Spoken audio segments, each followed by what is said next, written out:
Isang malaki at makabagong medical building ang nakatakdang itayo para sa Angeleños. Nitong Miyerkules, pinangunahan ni Mayor Rafael Lazatin Jr. ang groundbreaking ceremony at laying of time capsule para sa itatayong 4 na palapag na gusali sa Rafael Lazatin Memorial Medical Center o ang dating ospital ng Angeles o ONA. Oras na matapos ito, mas magandang pangkalusugang serbisyo raw ang asahang maibibigay sa mga Angeleño at kalapit na mga komunidad. Ayon kay Mayor Lazatin, naglaan ng 100 million pesos ang lokal na pamahalaan para sa state-of-the-art medical equipment ng ospital.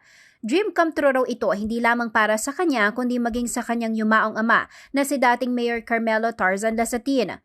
Pangarap daw nilang mag-ama na makapagpagawa ng mas malaki at mas makabagong ospital para sa mga Angeleño. Maliban dito, ang city government ay bibili rin daw ng karagdagang dialysis machines upang tugunan ang pangangailangan ng kanilang mamamayan, lalo na ang mga nasa marginalized sector. Dagdag pa ni Lazatin, kasama ang kanyang kapatid na si Pampanga 1st District Representative Carmelo John Lazatin, itutuloy daw nila ang pagpapabuti sa health services para sa Angeleños. Ibinahagi ng alkalde na sa panahon ng pandemya, ang RLMMC ay nagbigay serbisyo hindi lamang sa mga residente ng syudad kundi maging sa mga kalapit na bayan at syudad na nakikipaglaban sa COVID-19.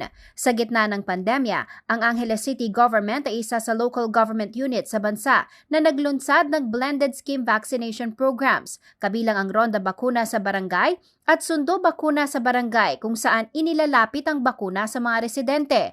Ang programang ito pinuri ng World Health Organization at sinabing dapat gawing modelo ang syudad ng ibang LGU sa bansa.